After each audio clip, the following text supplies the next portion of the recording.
Bem, então vamos começar a aula de hoje com o conceito de autofunção, que vai ser um preâmbulo para um tópico principal da aula, que vai ser transformada a Z. A gente vai entrar na aula de hoje numa outra representação para sinais e para sistemas. A gente viu a representação temporal e agora vai ver a representação desses mesmos objetos, sequências e sistemas representados por sequências na forma da resposta impulsiva, através da transformada Z. Então, a transformada Z é ancorada num princípio chamado de autofunção, que é o mesmo princípio que a gente vê em álgebra linear, autovalores, autovetores. Só que aqui a gente está olhando em termos de operadores. O conceito geral é o seguinte: você tem uma função f e o operador A. F é autofunção do operador A, se a aplicação de A em F é simplesmente um escalamento de F. Mesma coisa do conceito de autovetor e autovalor. Se você tem uma matriz A, tem um operador linear. Existe uma classe de vetores V, tais que A aplicada a V produz lambda V. Significa o seguinte: a aplicação de A sobre essa classe de vetores não muda a direção de V. Não é todo vetor, você pode aplicar um outro vetor X aqui, ele pode mudar de direção. Mas uma classe específica V, e essa classe de vetores é chamada autovetores de A, é uma classe específica em que a aplicação de A sobre V não muda a direção de V. O mesmo conceito aqui. F é uma autofunção do operador A, essa aplicação de A sobre F não altera a natureza de F a menos de um escalamento por lambda, e lambda vai ser chamado autovalor de F.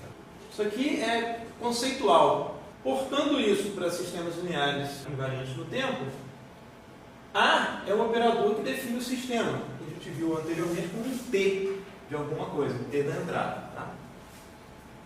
Quem vai ser a função F? F vai ser um sinal não nulo x de n, é quem está sendo modificado pelo operador T.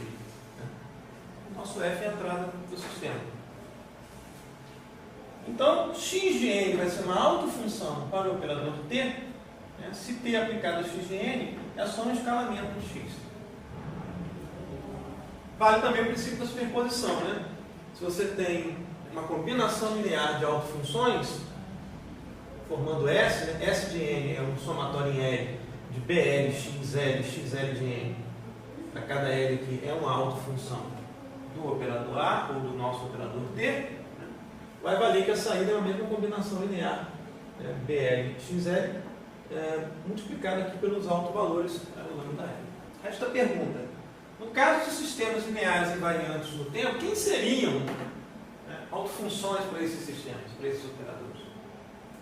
Não vai ser surpresa para a gente, A exponencial complexa é a autofunção de qualquer sistema linear invariante no tempo. Então a gente vai testar primeiro uma exponencial complexa particular e depois uma exponencial complexa mais geral. A exponencial complexa particular vai ser x de n igual a e elevado a j ômega n. J, novamente, é a unidade imaginária, raiz de menos 1. Note, é uma exponencial particular porque o módulo aqui é unitário. Tá? É 1 que multiplica e elevado a j ômega n. Novamente, j alguma coisa dentro de um argumento não exponencial, se alguma coisa é ângulo, como eu estou multiplicando por n, e n é a nossa variável temporal, ômega tem a dimensão de frequência, em radianos por amostra. Como é que a gente verifica que x de n é autofunção para qualquer sistema linear invariante no tempo? Que tal eu verificar a saída do sistema, que é a resposta que eu quero verificar? Note que eu quero verificar se a saída do sistema é apenas um escalar da entrada. Que tal eu verificar a saída do sistema através da soma de convolução com a resposta impulsiva do sistema linear invariante do tempo? Então, suponha que eu tenho um sistema com resposta impulsiva h de n, eu quero computar a saída y de n através da soma de convolução discreta entre x de n e h de n. Quem é o h de n? Não sei. É uma resposta impulsiva para um sistema linear invariante do tempo. Só sei que ele é linear invariante do tempo. Vou fazer a soma de convolução, que é definida como um somatório em K, de H de K, x de n menos K. Definição da soma de convolução para uma entrada x e a resposta impulsiva H. Vou substituir x de n menos K pelo x de n, né? Olha, se x de n é elevado a j ômega n, x de n menos k é igual a e elevado a ômega n menos k. Uma versão atrasada, né, de k unidades de tempo do x original. Esse somatório aqui é feito em k. Né? Tudo que não depende de k eu posso tirar do somatório. Dentro do somatório vão ficar h de k, e elevado a j menos k. Eu vou passar para fora do somatório e elevado a j ômega n. Saída do sistema, então, é o e elevado a j ômega n, que sem surpresa alguma é o nosso x. E existe um fator aqui que é dado por um somatório em k, isso aqui não é uma função mais de n, isso aqui é um número que vai depender agora de ômega. Não tem nada mais dependente de n aqui. Isso aqui nada mais é do que o produto interno entre a resposta impulsiva e o sinal exponencial complexo com frequência ômega. Então, está demonstrado, né? A saída de um sistema linear invariante no tempo para uma entrada exponencial é a própria entrada modificada por um fator. E como a gente está lidando aqui com a exponencial complexa, esse lambda, a gente pode batizar esse cara aqui de lambda, ele é um número complexo em geral.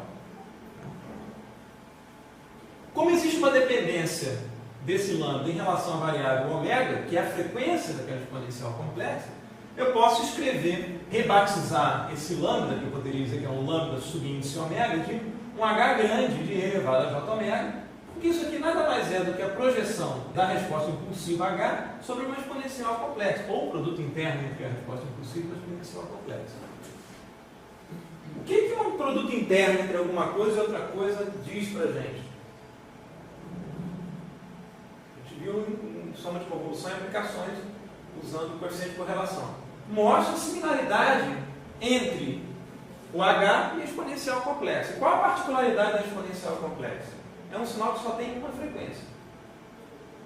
Pode pensar, por que não usar um cosseno? Porque o cosseno tem duas frequências. Né? Se a gente escrever cosseno de um ômega n, isso aqui é igual a e elevado a j ômega n mais e elevado a menos j ômega n dividido por 2.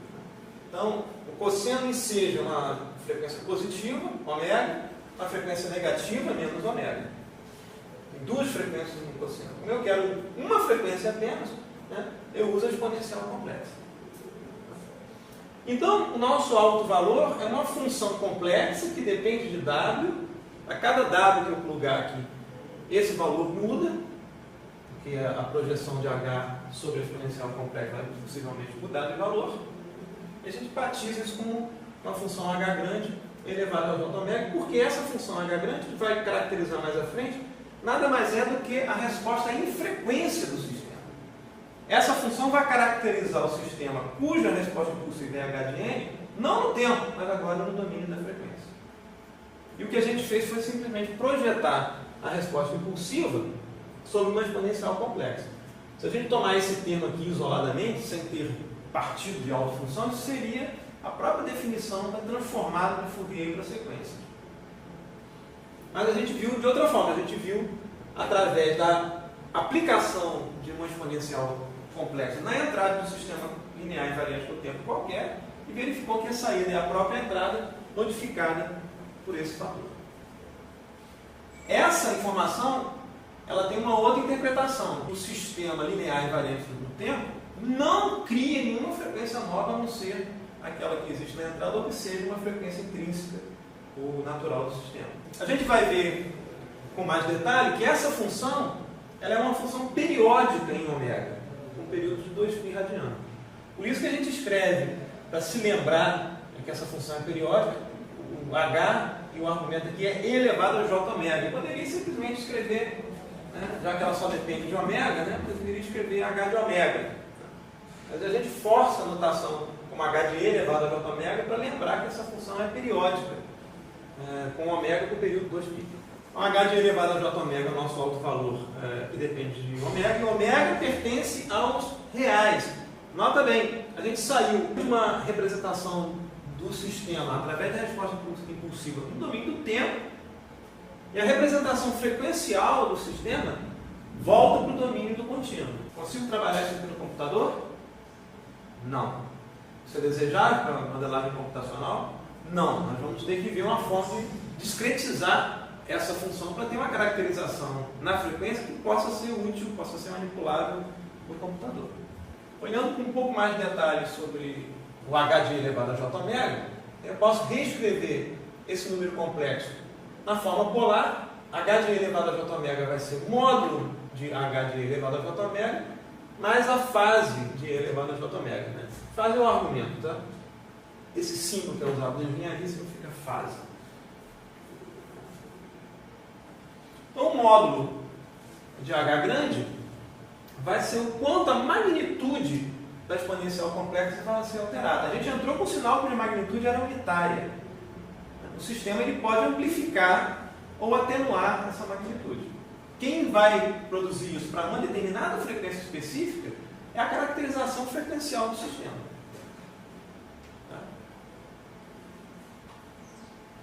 E a fase de H grande vai ser o quanto o sistema atrasa a fase da componente da entrada. A gente tinha uma componente de entrada que é E elevado a J omega N. Né? A fase que era zero. A fase inicial é zero. Eu posso produzir uma saída, né, que seja um Y de N, por exemplo. Isso aqui a entrada é 1, né? Isso aqui era o nosso X de N. Eu posso produzir uma saída que seja 3, né? E elevado a J omega N mais π sobre 4. Significa o seguinte, que o sistema, para essa frequência específica omega, amplifica por 3 vezes a magnitude, né? E acrescenta uma fase de π sobre 4 radiano naquela exponencial complexa. Então, quem encapsula a informação de módulo e fase, né, para uma determinada frequência omega é o H grande elevado a J omega. Veja bem, se a gente avaliar o H grande para todo o ômega pertencente aos reais, a gente passa a ter uma caracterização na frequência dentro de uma faixa de frequências. A gente vai verificar que o H grande elevado a J omega é uma função periódica. A gente vai ver esse conceito mais à frente quando detalhar o conceito de resposta de frequência de um sistema. Muito bem, a gente viu um caso particular, né, da exponencial complexa, 1 que multiplica E elevado a J omega. Pergunta que se faz, e se esse raio, se a magnitude, né, da exponencial complexa não fosse 1, fosse R, mudaria alguma coisa? Deixaria de ser uma autofunção? Não. Se eu, no caso geral, especificar um x de n como, agora como um raio R, magnitude, tá? E elevado a J omega N, né? Logo, né, a base, ao invés de ter raio 1, tem raio R, isso vai produzir um sinal que é, vou batizar esse R elevado a J omega de Z. Isso é uma nomenclatura arbitrária. Estou batizando esse cara aqui de Z. Então tem Z elevado a N. Quem que é o Z? R elevado a J omega. Logo, a exponencial de entrada é R elevado a N e elevado a J omega N. Eu tenho não somente a exponencial complexa oscilatória, mas tem um R elevado a N que vai indicar para a gente o quê? O grau de decaimento dessa exponencial ao longo do tempo. Ou crescimento. Dependendo do módulo de R ser menor ou maior que 1. Se a gente fizer a mesma conta que a gente fez aqui, né, plugar essa exponencial na soma de convolução, a gente vai encontrar, sem surpresa, que o y de n vai ser o próprio z elevado a n, que é a minha entrada, somatório em k de hk, que multiplica z elevado a menos k. Esse somatório não depende de n, isso é um número complexo. Novamente, é um alto valor associado ao meu sistema, que é linear invariante no tempo. Isso aqui nada mais é do que o produto interno entre h e a exponencial complexa. Pode ser visto também como a projeção de h sobre uma exponencial complexa, não com raio unitário, mas com raio R. Novamente, isso produz a própria exponencial complexa na saída modificada por um alto valor. A gente vai... Sim. Eu teria alteração, eu não teria essa confirmação da autofunção se eu tivesse alteração, então, especificamente no ômega n. Como assim? Se eu criasse uma frequência que não é natural. Aqui a gente não está entrando no mérito dos modos naturais do sistema, só no modo da entrada, que é o ômega. Eu digo no caso do exemplo anterior, porque no exemplo anterior a gente estava verificando se era uma autofunção. Sim, aqui a gente verificou que é também uma autofunção. Quem é o meu sinal de entrada? O que teria que acontecer para não ser? Vou simplificar a pergunta. Acho que O que teria que acontecer para não ser o sistema, por exemplo, ser não linear? A gente viu na aula passada, né, um caso em que havia um cosseno ao quadrado, lembra disso? Sendo R ali, dependendo do N, no caso ali, já mataria isso. Se o R dependesse do N, o R vai depender do N porque ele é elevado a N. Né? O Z elevado a N é R elevado a N e elevado a J omega N. Tá? entendi. A questão não é a exponencial, não tem como definir uma exponencial complexa mais geral do que essa. A única coisa que você pode mudar para violar que o x seja a autofunção de um operador é que o operador não seja linear. Tá, ok? Entendi. Por exemplo, quando a gente viu o cosseno ao quadrado, o quadrado da função não é uma operação linear, é uma operação quadrática. Então, cosseno de θ é 1 mais cosseno de 2θ. Você passa a ter a frequência original, por exemplo, se fosse um ômega n, passa a ser 2 ômega n, você multiplicou por 2 e criou uma frequência nula. É um exemplo clássico que você tem de um sistema não linear produzindo na saída frequências que não existem na entrada. Tá, ok? Nesse caso aqui, como o H a gente pressupôs que era um sistema linear e invariante do tempo e a saída é dada pela soma de convolução, dessa forma, a gente verifica que sim, essa exponencial geral é a autofunção de qualquer sistema linear invariante do tempo. E quem é o alto valor associado? É essa soma de convolução entre H e Z, né, para n igual a zero. Isso é uma outra forma de ver. Isso aqui é o produto interno entre H e Z, isso aqui é a projeção de H de n sobre Z elevado a n. Isso aqui também é a soma de convolução entre H e Z para n igual a zero.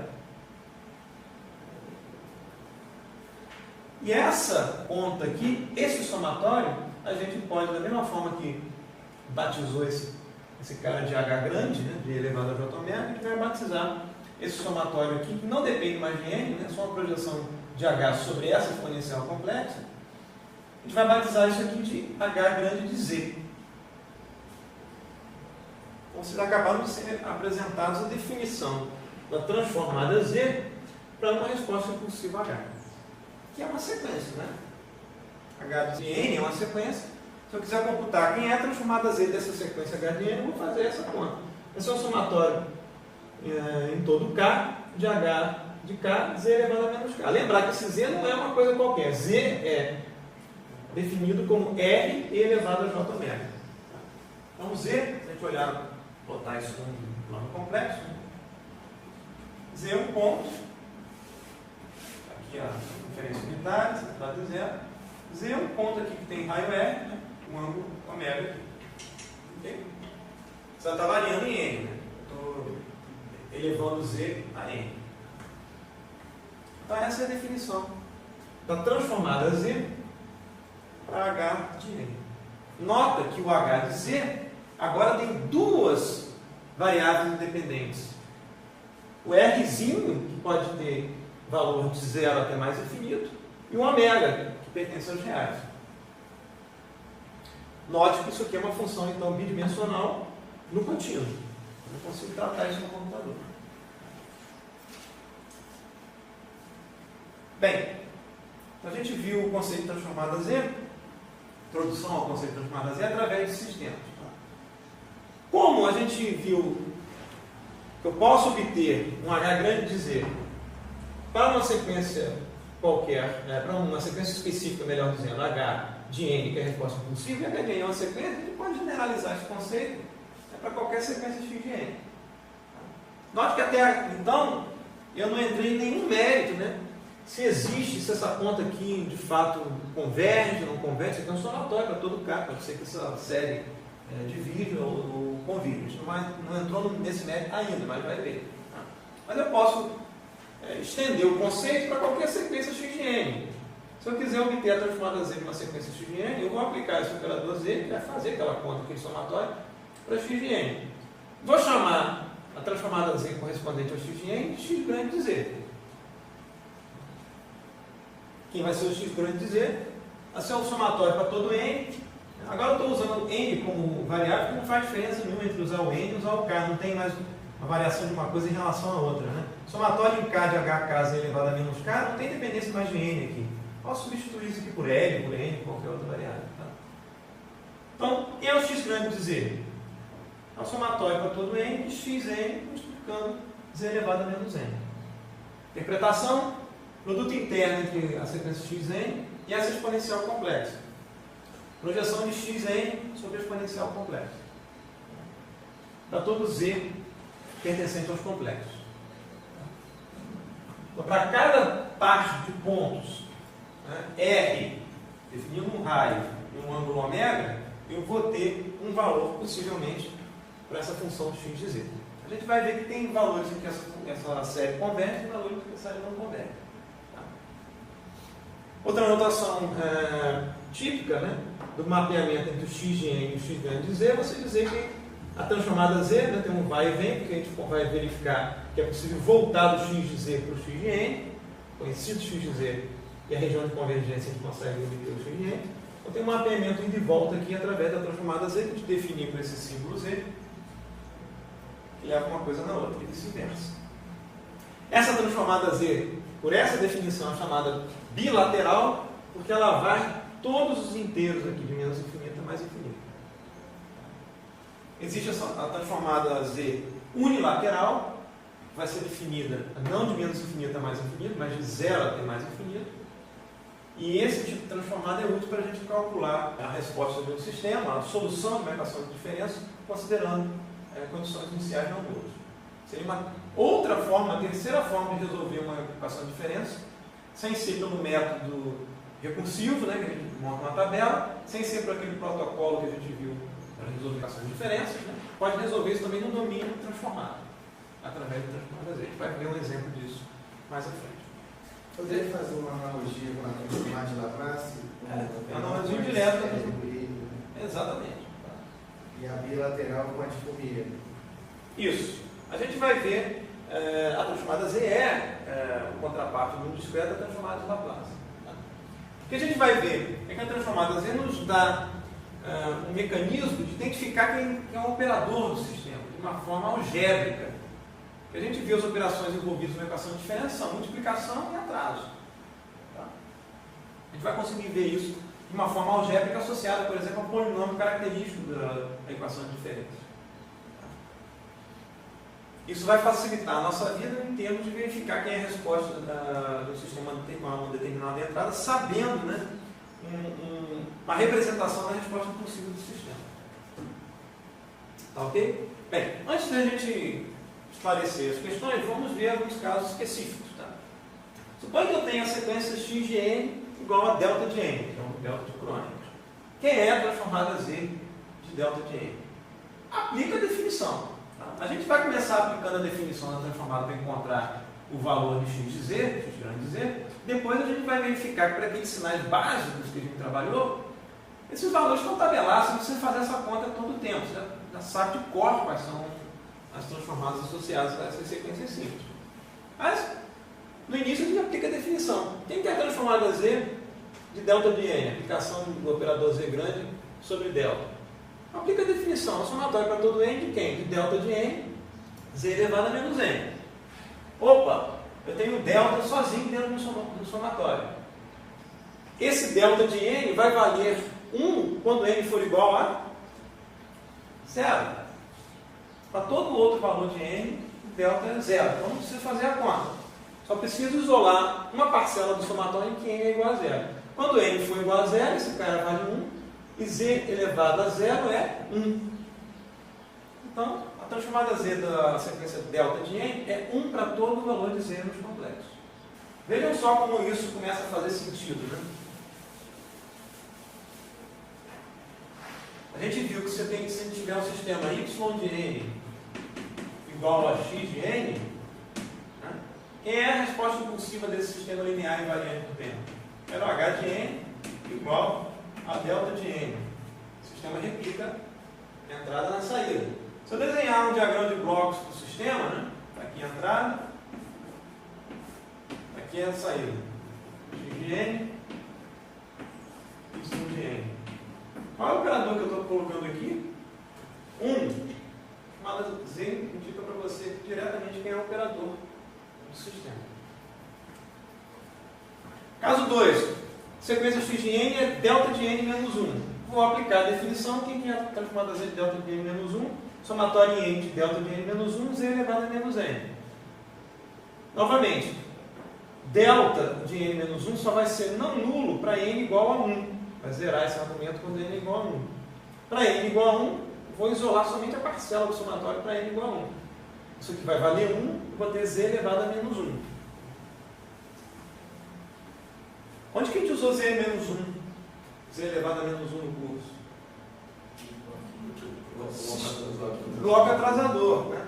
E quem é a resposta impulsiva de um sistema atrasador? Delta de n menos 1. Então, se tiver um sistema atrasador, né? X de n ligar isso aqui no sistema atrasador, aqui o operador do sistema, a saída y de n é igual a x de n menos 1, quem é a resposta impulsiva desse sistema? Delta de n menos 1.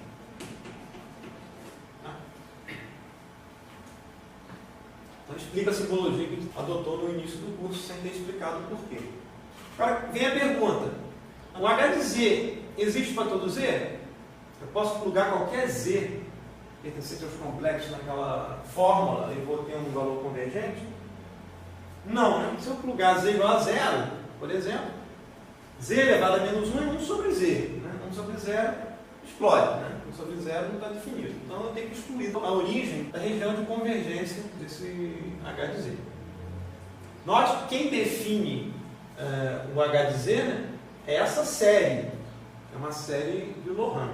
Se você verificar a convergência dessa série, formalmente, né, você vai ter que excluir o zero, né, da região de convergência dessa série. Vamos seguir o protocolo. Vamos trabalhar com sequências simples, mais básicas. Que tal trabalhar com a exponencial complexa? Tem o x de n igual a elevado a n u de n. Coloquei a real, mas pode ser complexo. Quem é a transformada z desses x de n? Fica a definição. É o somatório para todo n, né, de a elevado a n u de n. Note que não é um a elevado a n qualquer, ele é multiplicado por u de n é a função de grau unitário. Né? A elevado a n u de n, z elevado a menos n. Somatório para todo n e aparece o u de n dentro do somatório. O de n vale 1 para n maior ou igual a 0. Então eu posso sumir esse u de n aqui e alterar a faixa do somatório de 0 até infinito agora. Removi o u de n. De quem? A elevado a n, z elevado a menos n. Eu vou escrever como a dividido por z elevado a n. Essa série nada mais é do que a soma de uma progressão geométrica com razão comum A sobre Z. Então veja só, cuidado com a ordem aqui. Quando é que essa soma da progressão geométrica converge? Se eu garantir, a priori, que em um módulo A sobre Z é menor do que 1, aí eu garanto a convergência da série. Se essa condição for atendida primeiro, então o x de z pode ser escrito dessa forma: 1 dividido por 1 menos a, que multiplica z elevado a menos 1.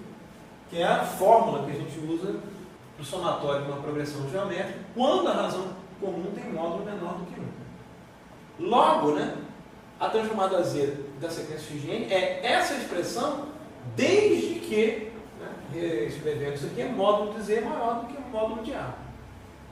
Logo, a região de convergência define o quê? O domínio de existência dessa função representada por essa expressão.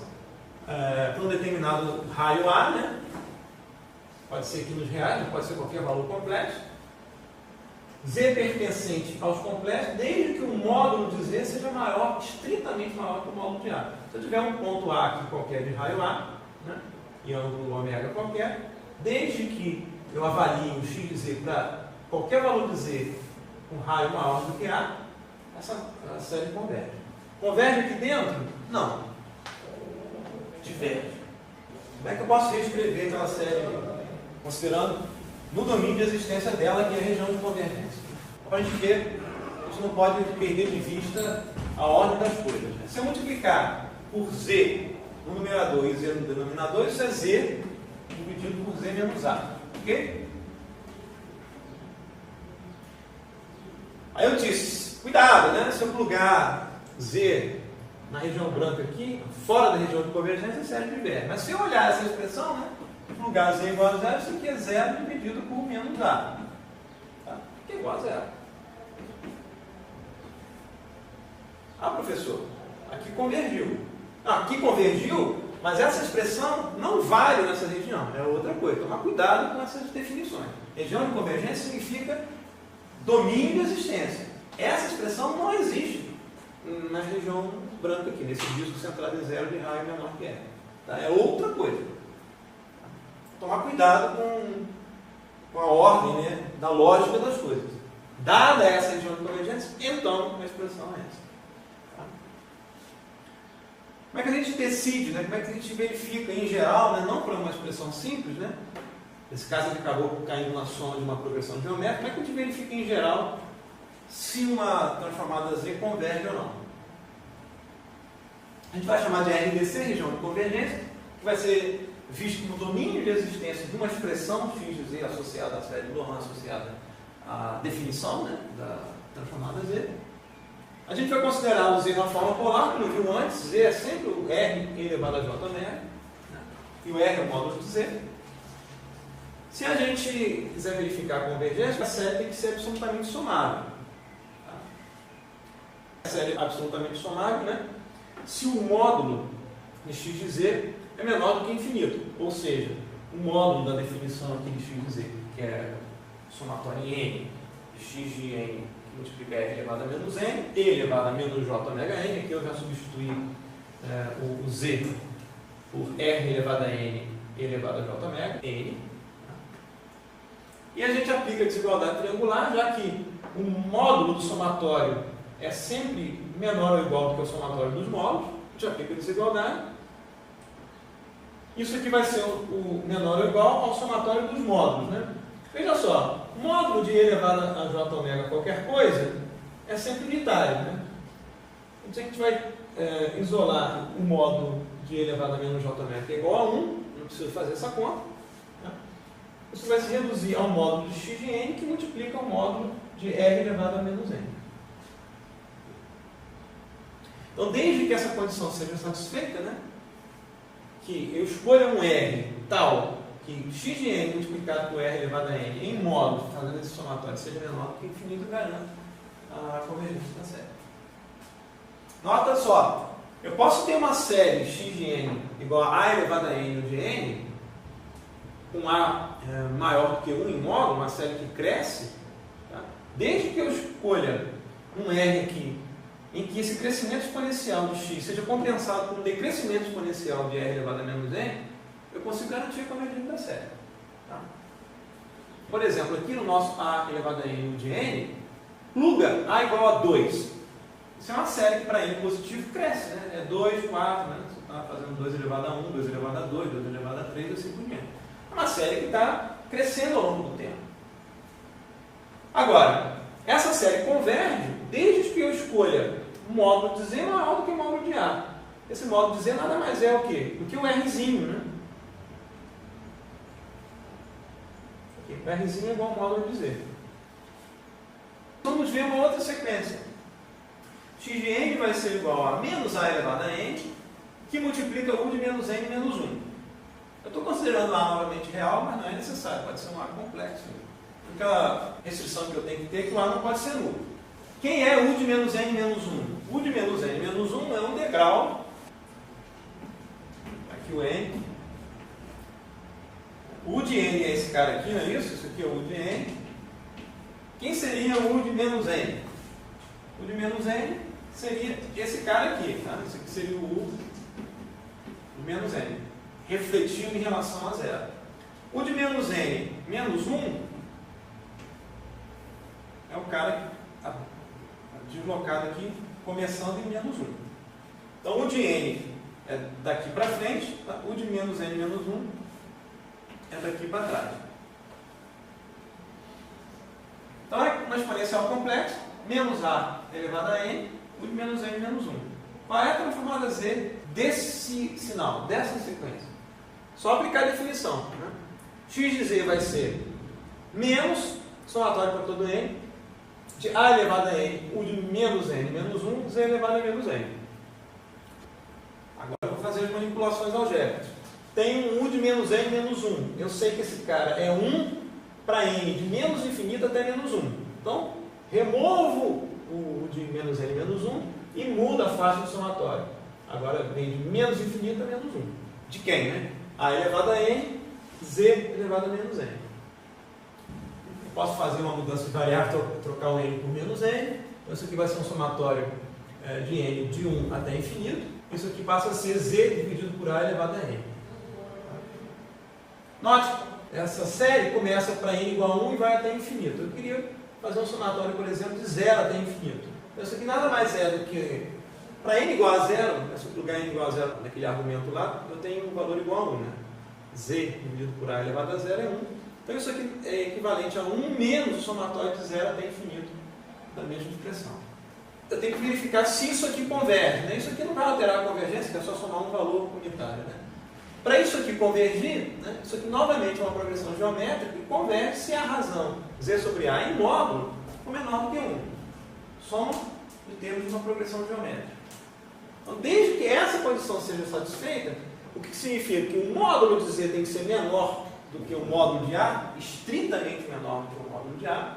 Se isso for válido, né, essa expressão vai ser igual a 1 menos a fórmula da soma de uma progressão geométrica, que é 1 dividido por 1 menos Z menos A elevado a menos 1. Se a gente fizer a álgebra aqui, a gente encontra essa expressão, que é 1 dividido por 1 menos A, que multiplica Z elevado a menos 1.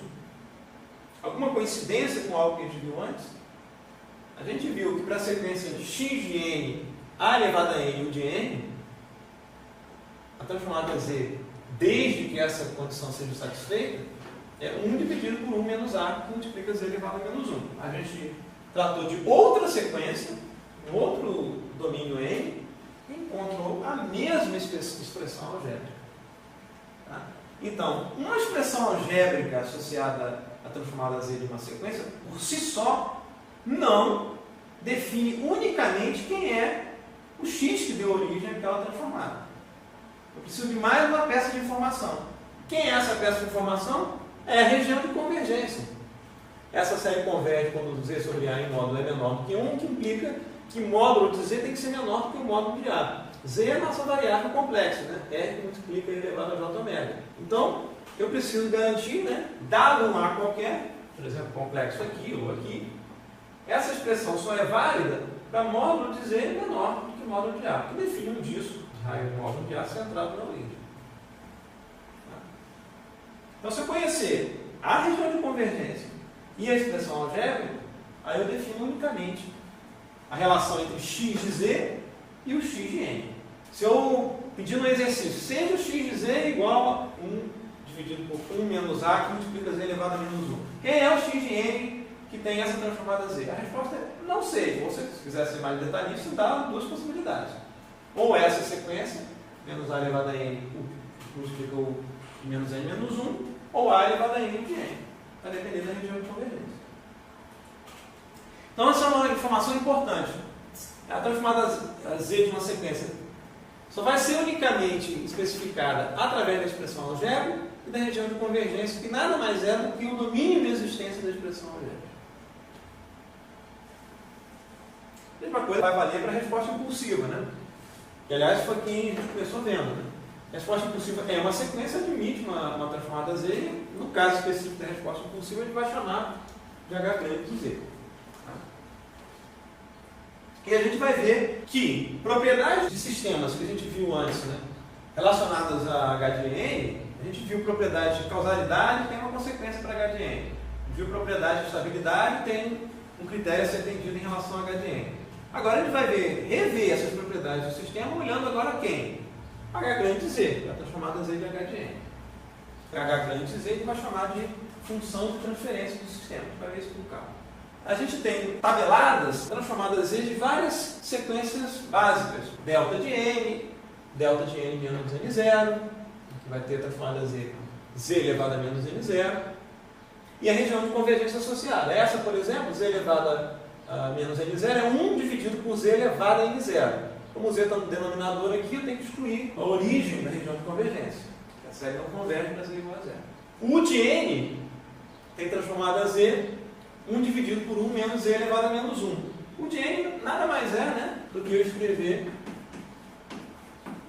aquele nosso x anterior com 1 elevado a n, né, o de n. Então, se a gente particularizar o que a gente viu de a elevado a n, o de n, para 1 elevado a n, o de n, é a mesma expressão. Tá? Ao invés do a aqui é 1, e eu tenho que garantir que o módulo de z tem que ser maior do que 1.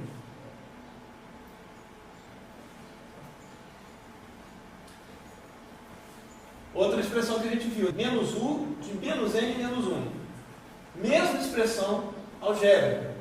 O que muda é a região de convergência. Nesse caso aqui, módulo de z é distritamente menor que 1. Uma rampa multiplicando o degrau unitário, funções do tipo exponencial, a elevado a n e u de n, menos a elevado a n, u de menos n menos 1, mesma expressão algébrica, só muda aqui a região de convergência, caso a caso.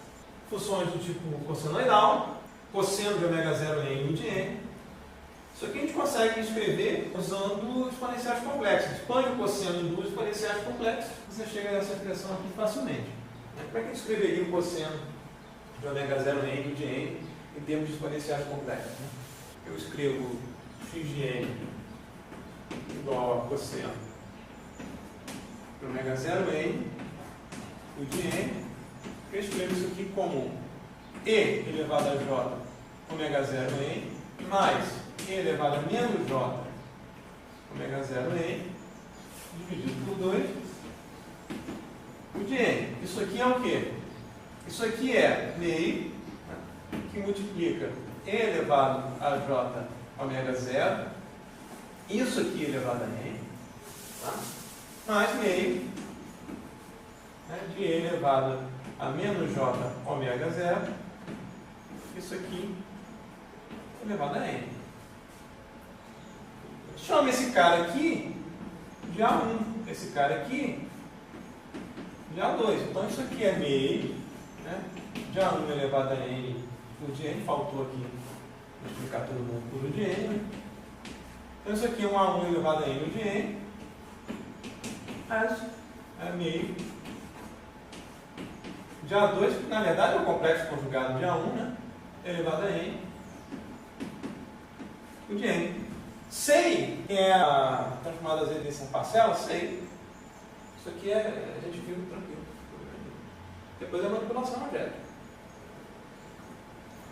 Então tem seno de ômega 0 n, uma exponencial a elevado a n que multiplica o cosseno de ômega 0 n, também tem operações envolvidas aí. Em suma, você tem uma sequência x qualquer, você quer obter a transformada z, tenta escrever a sequência x em termos de um sinal ou de uma combinação de sinais presente na tabela para você fazer o cálculo por inspeção. Não tem que fazer pela definição. Observação. A gente vê claramente aqui, e tirando os deltas, todas as outras sequências, ou elas são multiplicadas por u de n, ou elas são multiplicadas por u de menos n menos 1. Você está separando o domínio n entre positivos, 0, e negativos. Você vai poder escrever a expressão algébrica de qualquer sequência como a razão entre um polinômio em z, no numerador, e um polinômio em z no denominador. Vai enfatizar esse de n de z e b de z. Foi o caso que a gente viu para x de n, né, igual a elevado a n de n. Né? Quem é a transformada z desse cara?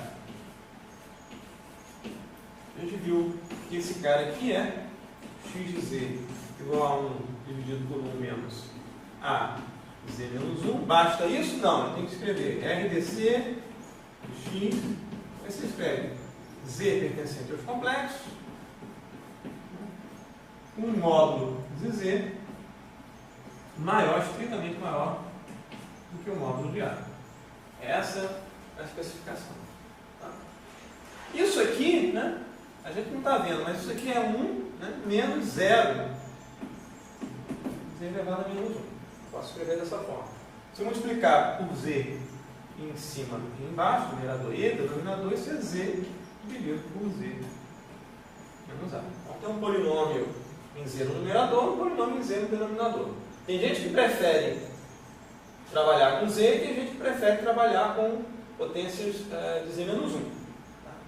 As raízes do denominador recebem um nome específico, chamam-se polos. O que acontece se você avaliar x de z numa raiz do denominador?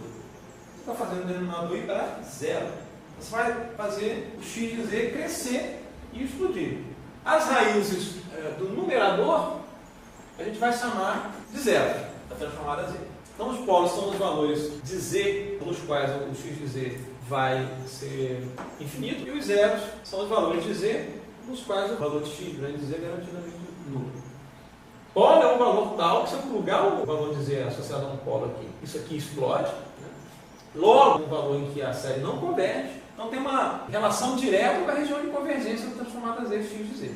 As raízes de b de c, né, vão impor limites à região de convergência. E é possível caracterizar completamente o x de z, seus polos, seus zeros e um ganho específico dentro da região de convergência, ou o conhecimento de um valor específico de x num ponto z0 dentro da região de convergência. Por que isso? Porque se eu conhecer os polos e os zeros no x de z, eu não consigo saber se existe um ganho envolvido na expressão, né? Suponha que você tenha, por exemplo, polos de x de z. Eu digo que, por exemplo, z1 é um determinado valor, meio, tá? E z2, outro valor, 2. Tem dois polos, tá? Eu tenho zero. São valores de z, tá? Vou botar aqui z3 igual a 4, tá? E z4 aqui igual a 1 terço. Como é que eu posso escrever um x de z associado? Eu conheço os polos, eu posso escrever, olhando os polos, na forma fatorada, isso aqui vai ser z menos z1, que multiplica z menos z2, isso define o polinômio no denominador, na forma fatorada. Mas se eu multiplicar isso aqui por um k1, mudei a localização dos polos? Não, mas mudei os coeficientes do polinômio. Mesma coisa no numerador. O numerador pode ser escrito como z menos z3, que multiplica z menos z4. Eu posso multiplicar com um valor k2 aqui. Então, se eu souber somente os valores dos polos e zeros, eu não consigo saber que é a expressão algébrica unicamente. É uma família de expressões que eu posso multiplicar aqui, tanto o numerador como o denominador, por um fator constante. Agora, se além de polos e zeros eu conhecer o x num ponto específico z0, eu consigo identificar quem é esse ganho. Propriedades da região de convergência. A gente vai ver primeiro propriedades da região de convergência e depois a gente vai ver propriedades da própria transformada z. Os detalhes vão ficar obscuros aqui e a gente vai esclarecer. Em geral, propriedade 1. A região de convergência é um anel no plano complexo centrado na origem, né? Um módulo de z, né? Entre um raio à esquerda e um raio à direita. Propriedade 2, em vermelho porque é importante.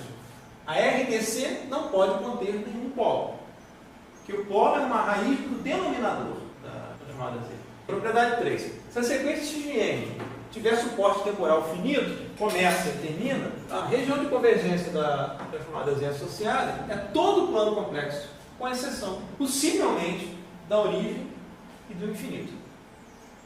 Se a sequência for do tipo lateral direita, a região de convergência de x de z vai ser de um ponto que se estende radialmente, se afastando da origem, a partir e excluindo o raio R máximo do polo finito de maior magnitude. O que eu tenho que fazer é olhar quem são os polos do x de z, verificar quem é o polo que tem maior raio, a região de convergência vai ser do raio desse polo para fora, possivelmente incluindo z igual a infinito.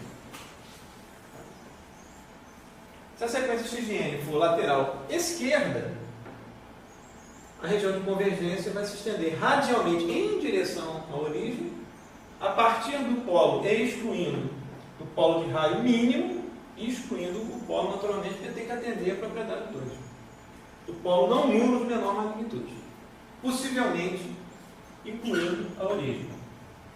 Se a sequência for bilateral, a RDC de x de z, caso exista, pode ser que não exista, é um anel no plano Z, delimitado inferior e superiormente pelos polos de x de z, sem conter nenhum polo.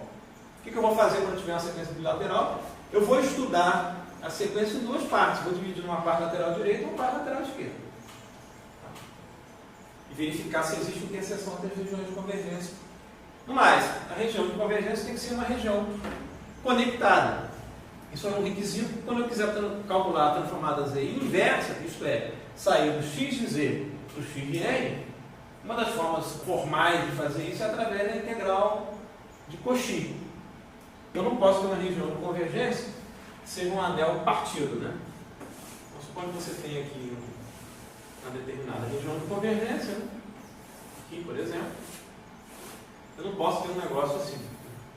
Essa aqui é a região de convergência. Eu não consigo, se eu quiser depois computar o x de n a partir do x de z, eu vou ter que fazer uma integral de linha dentro de uma curva fechada que inclui a origem. Isso é um requisito da integral de Cauchy. Tá? A gente vai ver integral de Cauchy no curso? Não, a gente vai ver tabelas. A gente vai trabalhar com sequências simples, em que a transformada direta e inversa são tabeladas. Tá ok? Não se preocupem com as lacunas nessas propriedades, que a gente vai vê-las uma a uma através de exemplos. Agora vamos ver as propriedades da transformada Z.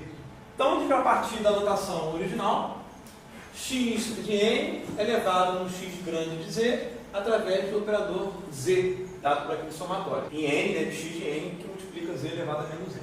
No caso, a gente estiver trabalhando com duas sequências, sequência x1 tem transformada z x grande 1, sequência x2 tem transformada z x grande 2, cada um com a sua região de convergência.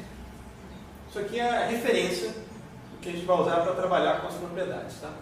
Linearidade usa duas sequências. Né? Se eu tiver o sinal x, que é uma combinação linear de duas sequências x1 e x2, ou seja, meu sinal x é ax1 mais bx2, quem é a transformada z desse sinal? A transformada z de ax1 mais bx2 é ax1 grande mais bx2 grande. E a região de convergência? A região de convergência vai conter a interseção entre as regiões de convergência x1 e x2. Então não basta apenas ver o que acontece com a expressão algébrica. Eu tenho que me preocupar também com o que acontece com a região de convergência, ou com o domínio de existência da transformada Z da sequência resultante. Isso aqui é bastante importante, né? Porque você pode escrever uma sequência complicada em termos de componentes mais simples, cujas transformadas Z você conhece. Deslocamento temporal, referência é a sequência original é x de n, cuja transformada Z é x grande de z.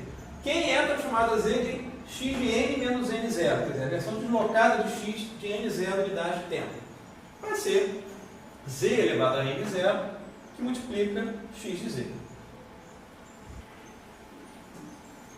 Quem vai ser a região de convergência transformada Z da sequência resultante? É a mesma da sequência original, exceto pela inclusão ou exclusão de Z igual a zero ou Z igual a infinito.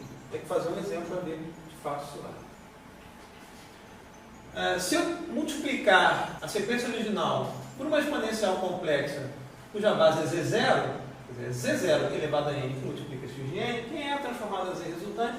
Vai ser x grande de Z dividido por Z0. Quem vai ser a região de convergência? Vai ser a mesma região de convergência da sequência original, escalada aqui por módulo de Z0.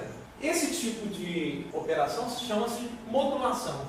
Você está multiplicando a sequência original por uma exponencial complexa.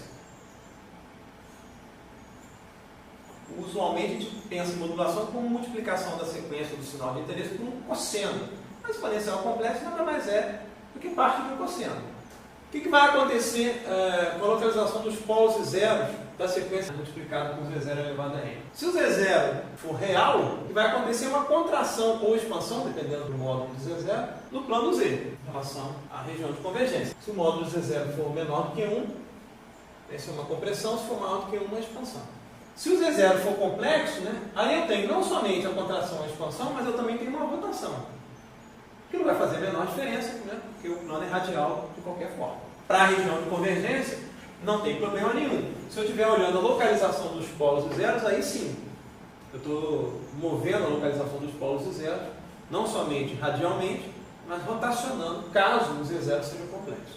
Essas propriedades eu recomendo tentar mostrá-las através da definição. Se a gente tiver uma sequência x de n sendo multiplicada por uma rampa n, né? A transformada z resultante é a derivada em relação a z da transformada original multiplicada por menos z. Conjugação de sequência complexa. Suponha que x de n seja uma sequência de valores complexos. Quem é a transformada z da sequência cujos valores são os complexos conjugados da sequência original? A transformada z vai ser a expressão algébrica transformada z original avaliada em z complexo conjugado e depois eu extraio o complexo conjugado do resultado. A manutenção da região de convergência vale, né? Reversão temporal. A gente verificou que convolução envolve reversão temporal. Então é importante saber o que acontece quando você tem uma reversão temporal. Quem é a transformada z da sequência revertida no tempo? Vai ser a mesma expressão algébrica da transformada z da sequência original, mas avaliada não em z, mas em z menos 1. E a região de convergência é a inversa da original. O efeito da reversão temporal com relação à localização dos polos e zeros, né? Se você tiver um polo localizado num raio R num ângulo ômega, ele vai parar num raio que é inverso, 1 sobre R, e o polo vai parar num ângulo conjugado. Ao invés de ômega, ele vai parar em menos ômega. Agora vem uma propriedade super importante. A convolução no tempo de duas sequências tem como transformada z a multiplicação das transformadas z associadas a cada uma delas. Quem é a região de convergência? Tem que conter a interseção entre a região de convergência x1 e x2. Tem o teorema do valor inicial. Se x de n é causal, e causal está entre aspas aqui, porque não tem sequência causal. O que é uma sequência causal? A gente não definiu causalidade da sequência, definiu causalidade do sistema. A gente está usando a notação chamando causalidade aqui, associada à propriedade que a gente viu para H. Quem que é um H de n causal? Ele é 0 para n negativo. Essa é a propriedade que a gente vai importar aqui para o x, né? Causal entre aspas significa x de n igual a 0 para n menor que 0. Então, o x de 0 é o limite, quando z vai para o infinito, de x grande z. Então a gente viu uma série de propriedades, tanto da RDC quanto da própria transformada, muitas das quais tem uma série de lacunas aqui que a gente não consegue visualizar de imediato. Então vamos trabalhar alguns exemplos, né, para tentar esclarecer essas questões. Vamos olhar uma sequência, né, com suporte temporal finito. Então a gente está olhando aqui a propriedade 3 da região de convergência. Uma sequência x de n com suporte temporal finito tem como RDC todo o plano complexo, com exceção possivelmente de 0 ou infinito. Se a gente tiver uma sequência de duração finita, x de n é um somatório em k de menos 3 a 2 de um ck delta de n menos k. Quem é a transformada z disso? Fica a definição e a gente vai encontrar aquele resultado. Eu posso aplicar agora a definição e propriedades, né? Quem é o x de n? Para k igual a menos 3, isso é c de menos 3, delta de quê? De n mais 3, não é isso? Mais c de menos 2, delta de n mais 2, né? Mais c de menos 1, delta de n mais 1, mais c0, delta de n, mais C1, delta de n menos 1, mais C2, delta de n menos 2. Aí, de forma expandida, né? Soma, né? Posso aplicar a propriedade de linearidade. Quem é a transformada z desse cara aqui? Então, quem é o x de z? Eu escrevo aqui para dizer o que eu estou fazendo. Eu estou aplicando aqui a transformada z. Ou TZ, então é um indicativo que você está fazendo alguma conta aqui de uma coisa para outra. Multiplicação não muda, isso aqui não é função de n. C menos 3, quem é a transformada z desse cara aqui? Lembrar daquele somatório, né? Um somatório em n, né? De quem? De delta. A sequência em questão é delta de n mais 3, z elevado a menos n. Delta dentro do somatório, esse cara só vai ter valor no 1 quando n for igual a menos 3, né? Então isso aqui nada mais é, né, do que z elevado a menos 3, que é igual a z ao cubo. Então isso aqui é z ao cubo, né, mais c menos 2z quadrado, pela mesma razão, c menos 1 Z mais C0, transformada Z do delta é igual a 1 para todo Z, né? Mais C1 Z elevado a menos 1 mais C2 Z elevado a menos 2. A expressão já está dada. E a região de convergência? Bem, eu preciso excluir algum valor de Z para fazer Z ao cubo? Não. Né? Toda essa parte aqui, né? Inclusive essa aqui, né? Tem como região de convergência, né?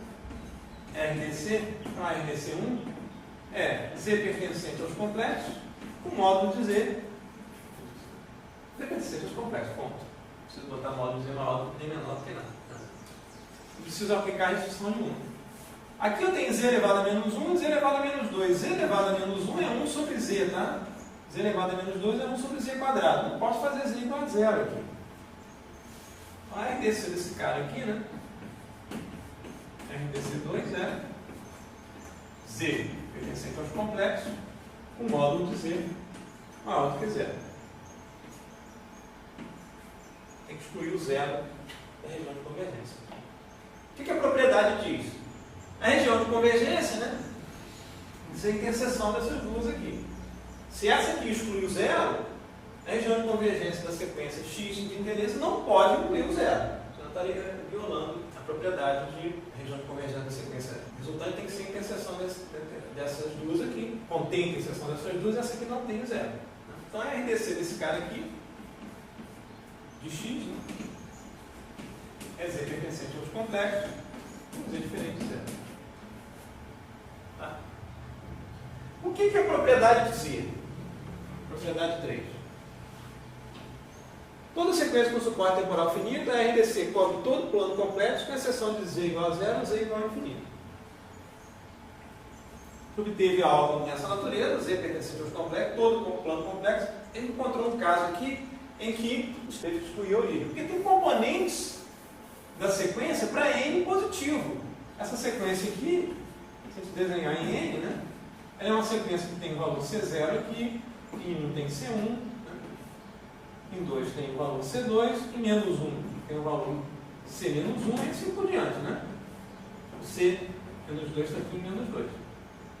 O fato da sequência ter duas componentes para N positivo me forçou a excluir quem? Zero da região de convergência da transformada Z de x. Aqui a gente cometeu um deslize, né? Porque Z ao cubo, Z ao quadrado de Z, quando eu cresço um módulo de Z, tendendo a infinito, x de Z explode, né? Então isso aqui teria que ser para quê? Para módulo de Z menor do que infinito. Eu tenho que excluir o infinito porque você tem uma parcela aqui que se eu fizer Z em módulo indo para infinito, isso aqui explode. Então nesse caso aqui, né, a região de convergência da sequência que a gente obteve aqui é essa aqui, o meu moço. Eu tenho que excluir o zero e tenho que excluir o infinito. Por que eu tenho que excluir o zero? Porque eu tenho componentes não nulas para N positivo. Por que eu tenho que excluir o infinito? Porque eu tenho componentes não nulas para N negativo. Eu não precisaria excluir nem o zero nem o infinito se a minha componente fosse só um C0 centrado na origem, por exemplo. Esse seria todo o plano complexo, que é o caso do delta de N. C0 e delta de N. Se eu tiver componentes aqui em N negativo, eu tenho que excluir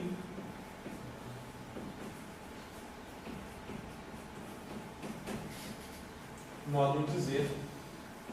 Vou botar aqui igual a infinito, abuso de notação, tá? E aqui eu tenho que excluir o Z diferente de zero na região de convergência.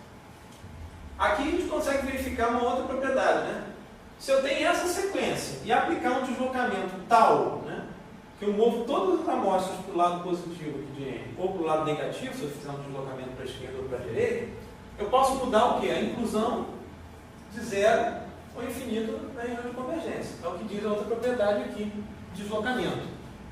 Se eu deslocar o x de N0, a expressão algébrica está dada, a região de convergência é mantida, exceto pela inclusão ou exclusão de z igual a zero ou z igual a infinito. Fica claro, né? Se eu tiver uma sequência de suporte temporal finito, o deslocamento pode implicar a necessidade de excluir ou a origem ou o infinito de região de convergência. Tá? Então a gente vai trabalhando essas questões, né, exemplo a exemplo. Então a gente para por aqui e na próxima aula a gente continua trabalhando essas propriedades para tentar fechar as lacunas em relação a esses pontos misteriosos que a gente viu nas propriedades tanto da região de convergência quanto da transformada Z.